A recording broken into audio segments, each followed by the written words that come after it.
Okay, so glued up. To be honest, we banded, left it a couple of hours, I came back and then took all the bands and the pegs all off of this and then went around everywhere else completely to make sure it all sealed up. Now, a couple of things to point out. Taking your time with this bottom seam is really essential. It's, to be honest, locating pins, I think there's just one here and one here. So you've got this entire area where you're not quite sure how it is. So the best thing to do is keep testing it, and as the glue's drying, is pushing it up and down to make sure they're in, because we've still got to take care of it. It's a nasty seam line with all the others all over it, but really the more you can take care of during the process of it drying and making sure, trying to get them level, the better. Because if you are in a situation where you've got a huge step, you're either going to be sanding right down on one side and filling on the other. So, you know, the more you can do now by spending a little bit of time will save time later on, because as soon as we come through with fillers, we'll find out in a moment, you're going to have to do multiple layers of, you're allowing for shrinkage as well, because obviously models over time, the filler as it continues to dry shrinks back. So if you're very quick with your build and you get it all built and painted within a week, you might find 2 weeks, 3 weeks down the line, you look at your model, there's a little bit of a sink mark, or perhaps it's even raised. Some of them actually raise as well as go down. So then you're in an option and a bit of a dilemma. Do you go back and sand it and redo it once you've completed your model, or do you just leave it? But as I said, it's happened to me, I'm sure it's happened to you guys as well, so it's just one of those things you have to take your time with. The front end, getting it together, is a bit of a handful as well. To be honest, because it's on a curve, we can blend all that in. It's not so much an issue. Certainly the one at the top here as well, you don't have to worry so much about all this area here. The tail, again, that's not so bad because you can curve those in. Really, this long flat one underneath, sanding flat is very, very difficult. Now, a couple of dilemmas, right. Do you put all the glass work in now, or do you mask it all up? Okay, trouble with it is the glasswork on all helicopters, and I can't think of a single exception here, notoriously difficult joins, things like that. The trouble you tend to find with, they tend to be multi-parts, like this one is here. What I've actually got with the situation here, you've got the front bit, okay, no problem at all right, and then so you've got this area here, which I've painted black on the inside of it, okay, is going to sit on the top here, just like so. Now the trouble that we have is this part here doesn't come in and sit on there and fit in. It needs to be pushed around. So in some ways I'm thinking here, put the glass work in first, okay, and glue that into position and get a nice seam along the bottom because it's not particularly nice, and then this top one comes in afterwards and you're just going to lay right over the top of everything, which hopefully, trying to do it one-handed, will sit in there a little bit nicer than it is at the moment. So obviously what we're going to need to do is mask up, because you know we can't leave it unmasked. The downside to doing something like this on helicopters, because it's all glass, if you get any dust from areas down in here go in there, it goes into the glass and then you can't get it out. You might be able to get cotton buds in from various sides and do it. I'm planning on doing the door open on this one so I can get in there, purely for that reason. Normally I'd have the door shut, it makes it easier to do it all, okay, but I'm going to have the door open, that way I can get in there with brushes, cotton buds to get any dust out there, because obviously there is going to be a lot of sanding and filling going on with this, and it's going to get in there. So we've all seen mask up, obviously, the flat areas like this. So here we've got the windscreen, pretty straightforward, no problem at all. They're not exactly easy to do. Hold it up to a light, I've got big studio lights here, and you can see the plastic line. So we can glue that in a moment. And all we're going to do for that for the moment is use crystal clear that you've seen me do in other builds before. Put that around quite roughly, and then what we'll do, we're going to come in with, when we come with liquid fillers and things like that, we can actually then take out any seam lines. Now the one I wanted to show you was doing things like these. Now these curved ones, all right, they're the, obviously these ankle windows down here, okay? Now the trouble with it is, when you come along with your tape, okay, I tend to use one piece of tape that's bigger than the entire thing itself, okay? Start in the middle and pushing out, and you sort of stretch it outwards as you go, all right? When you come around with a knife, even if you've got a really sharp knife and you put this in and you try and trim around it, you can end up scuffing it up. So a quick tip for you, use a very fine sanding stick, all right? And then all we do is we're going to come in and just 90 degrees to it, you sand around. Now use a fine sanding stick, so obviously you don't want to start changing the shape of what you're doing, but what you can actually do is go round okay, and trim them off like this. Now ideally you don't want to do what we've done there, we've rucked it up twice, shouldn't make too much of a difference. Okay, so we're just going to come around, there we go, straight away, and you've got a nice clean sharp edge to the exact width of the window. Now technically when you look at some reference shots, got some reference shots of it, the one I've got has got lots of touch-ins running around the outside. Now the trouble with it is, when we come up to this window and you pop this little guy in, it's not exactly the best fit. We've got quite a big hole down at the bottom and things like that. So what I'm going to do, I'm going to take the window to the maximum, okay, and then we'll do it all up like that. And then what we'll do is we'll go around with fillers on the outside and do it that way. If you cut slightly on the inside, I think we're going to make the window too small by the time we've got everything in there. So that's why we've done it like that. So we'll put it in as best as we can like that. We'll glue these in, all right, so they're in there quite nicely. We'll get this top one in, this side window in exactly the same way, and everything else. Okay, so once we've got all these glued into position and in there, then we can look at fillers and things like that. At the same time, we're going to put the back panel in, which is dead straightforward, goes straight in at the top. When this top panel is in like this, we have the combing that goes on the front. Okay, again, that's just going to sit in here just like that, and we'll take care of that one, so that one's okay. And then we should be in a situation to start getting on with the filler, sanding down this bottom one, getting some of the pylons installed, things like that, and really getting it look like Seahawk. Okay, so fuselage halves together, and we've put on this top plate on up here. To be honest, not a brilliant fit, as with most of it. Got a little bit of a line appeared at the top, but the on side bits are quite good. Now this in real life slides forward, this top hatch here, revealing obviously top of the engine. So it's not going to be a perfect shiny fit. So you are going to get lines and joins, but quite frankly they're a little bit too big. What we've done already is lightly sanded off using a fine sanding stick. Just literally pass over the top just to get rid of the height of the ridge and to see exactly how it fits onto here. Not too bad at all. We've got to do the underside, but I've done down the back here, left it overnight. To be honest, you can actually see big sink marks in it and everything else, which we spoke about earlier.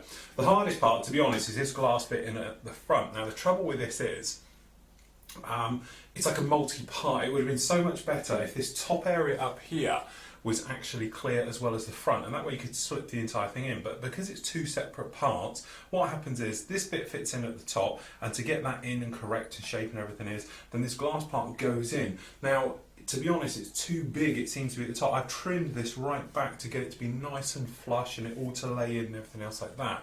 The trouble with it is though, I've used, obviously, trying to hold it in there with soft sort of PVA glues, things like that. They don't particularly like it very much. So what happens is, you get it right position, you get one side in, the other side pops out and vice versa. So what I did was tack it with super glue as I went around on the outside only. Now looking through on the inside, I can't see any fogging and things like that, but it is going to be very close.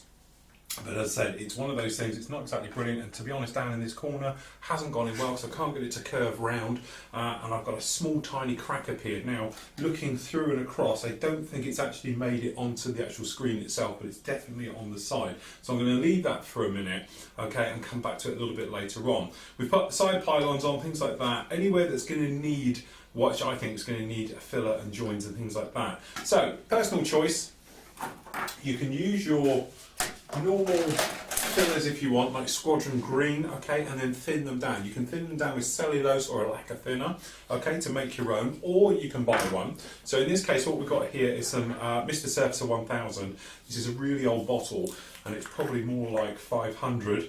The higher the number, the thinner it is. Even if I can get the top off, might be handy. Bit of a pull on this. I've got a feeling it's probably totally gone off now because I haven't used this in a while. No, we've still got a little bit in the bottom. It's pretty thick, pretty gloopy. So what we're going to do, just add a tiny bit. This is cellulose thinners, okay, but you say lacquer thinners works just as well. Tiny bit in there like that. Alright, what we're going to do, we'll pop the top back on it and give it a bit of a shake, just to thin it down. The trouble is, every time this gets air and moves on, and to be honest, this pot's probably about 18 months, 2 years old now, it gets thicker because it's drying out and things like that. Sometimes it's quite nice because you can thicken it up a little bit if it's a little bit too thin and runny for you. Other times it can be a bit of a headache. Now, if we try that again, that's more like it. So what we want is an old brush that you're not going to mind ruining too much. So what we're after is something like this guy here, which is an old one. So we just mix up from the bottom. Okay, so we get a nice even coat of this. But as I say, this isn't unheard of. Okay, because it's very thick and gloopy down the bottom. So you can just mix it up to get it back to how it should be. Okay, so go around everywhere. Just brings back to life.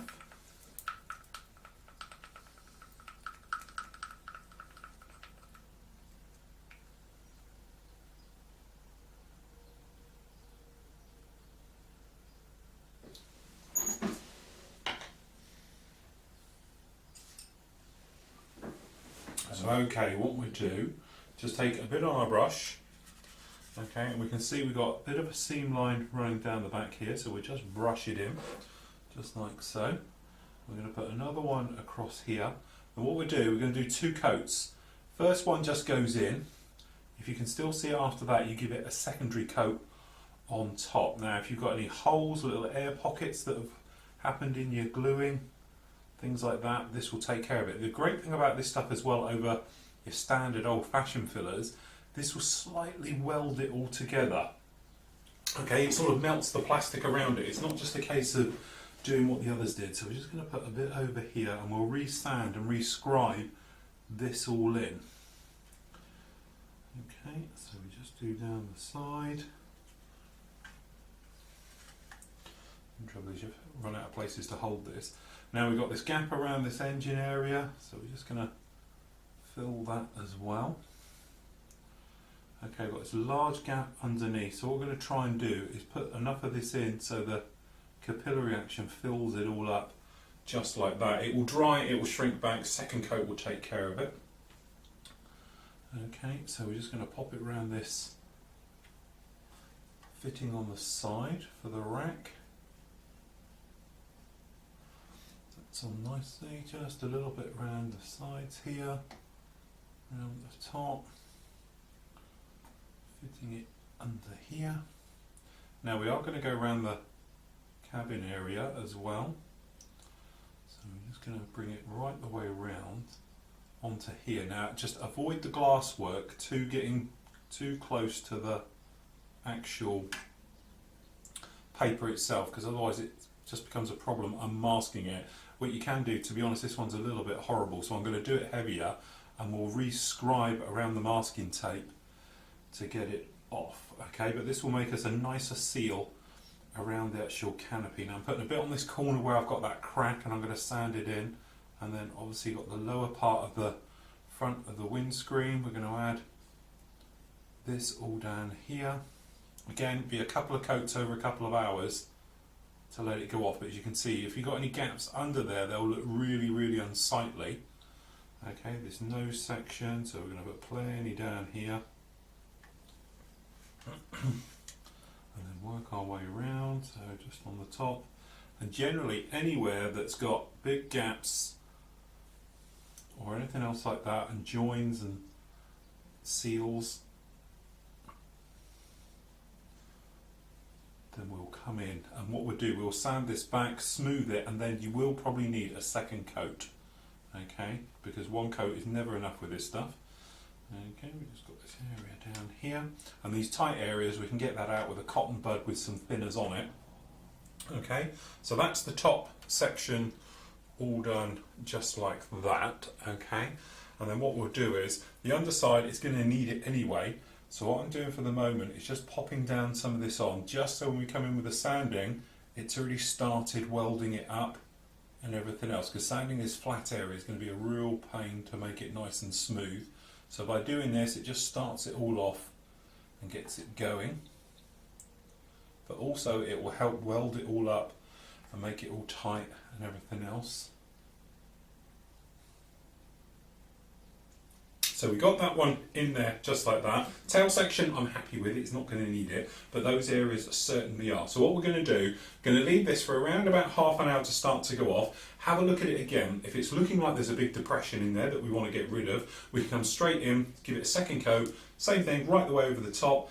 Come back, have a look at it in an hour. If it's sunk back again, give it another coat, okay? And then once those have all totally dried and gone off, okay, for a good couple of hours, then you can sand off and we can really start sanding into it, making sure it's all okay. Then come back with scribing, putting in rivet detail, which we're bound to obliterate, to be honest, in here, and really start to bring it together. Other little things you might have noticed, we haven't put the gear on yet, purely because I'm going to sand the flat areas at the bottom and I'm going to need a clean area to get underneath, because the sanding stick's going to go right the way across to really blend it all in nicely, hence whilst we haven't done that. But apart from that, we're getting there, so we'll let it dry, a couple more coats, come back and we'll see how we got on. Okay, so filler dry. To be honest, you know, we said about this, it was never going to be an easy kit to go together. Personally, I said I've built it before, I know the pitfalls to it, I know the problems it's got, you know, so really it's one of those ones where no amount of test fitting and playing with it and niggling around is really going to make a massive difference. Really get on with it, get the filler in there and go with it. You might be able to see at the top here we've got some sort of cleaned away areas. It's had multiple coats now, 3 coats, trying to blend it all in. But anyway, let's show you what we've got and how we're sort of tackling the problem. What we've got is a fine sanding stick, nothing too coarse, because we don't want to end up scratching out and having to make work for us. What we're looking for is areas where we can't do anything too much with, as in we can't pop a panel line in. So this one down here, we've got this small one down the back here, runs across. We can actually, when it totally hardens up, pop a panel line back in there. It will hide the join, no problem at all. Okay, other ones we've got, like up here, we've got it where it's not quite sat correctly, it's a little bit lower, and it's going to need a sand. So using a sanding stick, I say it's quite fine, keeping it all the way over. Don't go to one side then the other, just right on top of it, and literally sanding. And it's just one of those things, it's just a time factor, okay? We're just going to keep sanding and sanding and sanding until we've got what we're after. But by using a finer sort of paper in here, or finer sort of sanding sponge, it will just gently settle down to it. If you come in with quite a harsh one, you're going to drop in very, very quickly, scratch away any detail anywhere near it. Okay, so that's how we'll tackle ones like up here. And this flat one on the top, so going right the way over the top of it. We're not starting one side or other, keeping on top of it and just polishing down. And every now and again it loads up, I just knock it on my trousers, okay, and take it back off. And we can very, very quickly get rid of those ones there. So we can do the same on the top, okay, just to blend these in. Alright, just around these areas. Now we're going to do the same with the bottom, okay, again. Just clean that off, alright? Keeping it flat on top, and we're just going to work along this entire centre seam line. Now don't over push it. If you push down too hard, you're physically going to bow the plastic. It's quite thin here, and obviously it's not sanding, so don't push it. Just literally sit it on top and let the sander do all the work, and then that way it should just level itself out. Now, detail on the bottom here is raised panel lines. So we're going to have to pop them in, but we'll go round with those with recess, and we'll just pop in some new ones like that. Okay, so that's all we're going to do. We'll just keep going across these, but just keep them sort of 45 to 90 degrees to the panel, just like so. And it is literally just a time thing.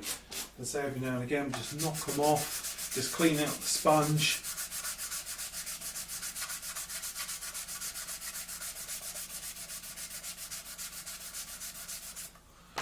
Okay, and then have a feel, see how it's feeling. A little bit raised in the middle. So we're going to come along with a sanding sponge now and just repeat. Okay, what this will do is take out any little scratches and things being made by the sanding stick itself. Okay, and then especially on curves, like on noses and things like that, it should just reshape exactly what we're after. So as you can see now, we've got it looking very smooth. We can feel it. Feels all nice and smooth. Okay, so we can't feel a join at all, but we've got a slight mark going across there. So what I tend to do when we get to this level, instead of keep sanding and sanding and sanding it, we take some cellulose thinners and a cotton bud, which we'll show you more about this in a moment. We've covered it lots of times before, but it works really well on this type of environment. Okay, all we're going to do is just give it a gentle wipe over. Okay, and as you'll suddenly see, it shrinks it back to being in there just like that. So it takes care of our problem area. Okay, we'll let that reharden and then we can sand again. Okay, and that's how we'll work our way back through it. We'll leave it overnight to totally dry off after we've resanded it to see what that line looks like. If it suddenly shrunk back and we've got another line in there, then obviously we're going to have to come back, a little bit more paint goes down in there and sand over. But there's another little trick I'll show you in a minute as well when you get close. Other areas which are a little bit more difficult, shall we say, like down in these joins down in here, if we just load up again, the cotton bud can quite easily get in there to clean those areas up. Okay, so you can just get in these and just give them a wipe round, and the capillary action with the thinners, because it's melted, will let it run round, but it's a bit tricky to get in here with a sanding sponge, so we'll just use this cotton bed technique just to take care of those. Okay, when it gets a little bit draggy, switch, bin it, grab a new cotton bud and start again. Another good technique for using this is around canopies and windows, because obviously all too often those can be real problem areas. So we've got this area around here, alright, so all we're going to do is cotton bud starting, as I say, side to side movements, and we're just going to come up here and just go around, because the capillary action will keep it on the canopy. Alright, so again, don't let it start to drag too much. We just do it like that and it will take care of it. Okay, and any other little areas we've got, like up around the top here, will be quite difficult to get in. You probably see where I've done it before. Okay, so we're just going to run around these top ones, switching over into the other one. But anywhere where you've got loads and loads of filler, okay, and you will just want to get rid of it without making too much of a mess, this is a real good quick one for taking care. So we've got these around here, so it takes care of a bit of the filler, helps it all run in. You can still sand it all afterwards, alright, but it will just save a bit of time and you're not damaging the area where you're going round and everything else like that.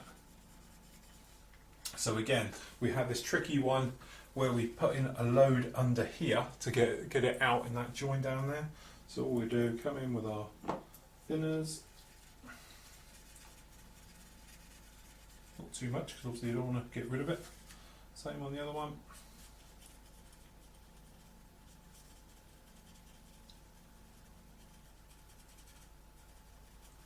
Okay, that's simple, really easy to work with. Okay, so we're just checking around those tops.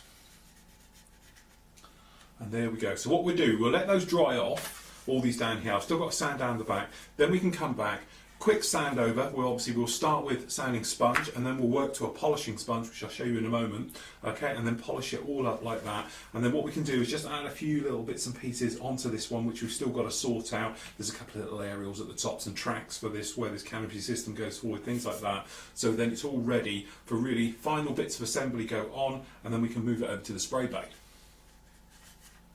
Okay, so we're going to prepare the plastic, for want of a better word. So we've sanded and taken care of all these top ones. Usual thing, we just do a quick recap down here. We start off with sort of a medium grit file and literally just coming in 90 degrees to the paint. Now using the acrylic paints twofold. One, it will show you any high-rise areas, but also as you can probably see, it's obviously lower on this side, okay, higher here, and then it reverses, and that's just how it twists as it comes down. So you might find, like here, obviously it's a lot lower on this side versus on this side. So don't push all the way through. You don't have to take it out. As long as it feels smooth, you're okay.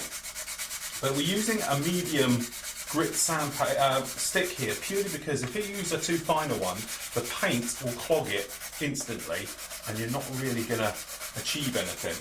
Okay, so once you've gone down, what I tend to do, let's use the other side, go down it, okay, and that will just take out a little bit more as you move your way through. Okay, and then what you can do, brush it off, have a look. Now, if you want to, you obviously can go through the sanding slips. Quick tip, if you use a little bit of cellulose thinners, okay, we just got to use a bit of kitchen roll just here, or you could just use a cloth or anything else. What we do is put a little tiny bit on a cloth, all right, and we're just going to smooth it over, okay, because we know it's flat, we know it's okay. All right, and we're just going to leave it like that. What will happen is we'll just let that dry a second, then we'll come back with a further bit. It's just going to stop it clogging up your sanding gear. Again, we'll just get a little bit more of this off. It won't harm anything, it will just help things along, shall we say. So we just do that, and then for your last one, if you're doing it this way, make it quite wet, just to smooth and to polish, okay? As I say, the idea with doing this, one is it will melt any last bits of gaps and things you've got around it, hopefully together. The other thing it will do, it will just stop it loading up your file and putting black spots, which are really hard to clean out. The files, if you've got ours, are all self-cleaning, so when you give them a tap, they clean out on your jeans, things like that, no problem at all. But you might get these little black spots, and what that is actually paint sat on there. So we just let that dry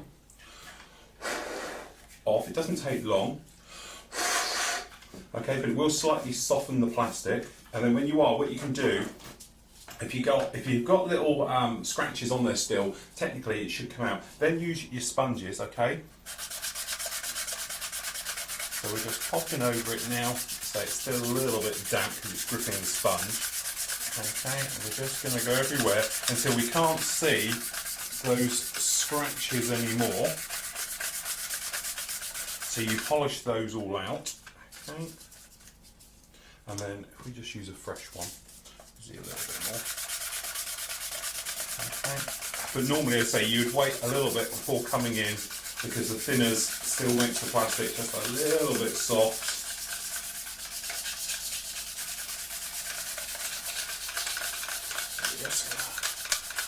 Polish out those scratches, and then you're going to come in with buffers. So then literally we've got the buffer here, so then we're going around, and what you're doing is just preparing the plastic for everything else. So you're just going to go through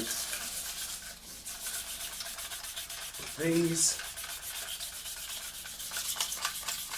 and this will take care of any scratches and blemishes or anything you got, and you should feel it's nice and smooth. You can't feel anything as we've got on here, up here. Okay, you can wet it a little bit. Okay, give them a quick rub over, and then you can use the white side. Again, you can wet it just to polish everything up and make the plastic look all nice and shiny like new again. There it is, all at the top. Okay, you can just buff them up until you're all happy, and you should feel it and you'll be all okay. So I'm just going to pop around all the other areas and do the same, prep it all up completely, and then we can look about putting the door in temporarily, getting these windows in temporarily, and the main area, things like that, so we can get it over to the spray bay to start getting some paint on it.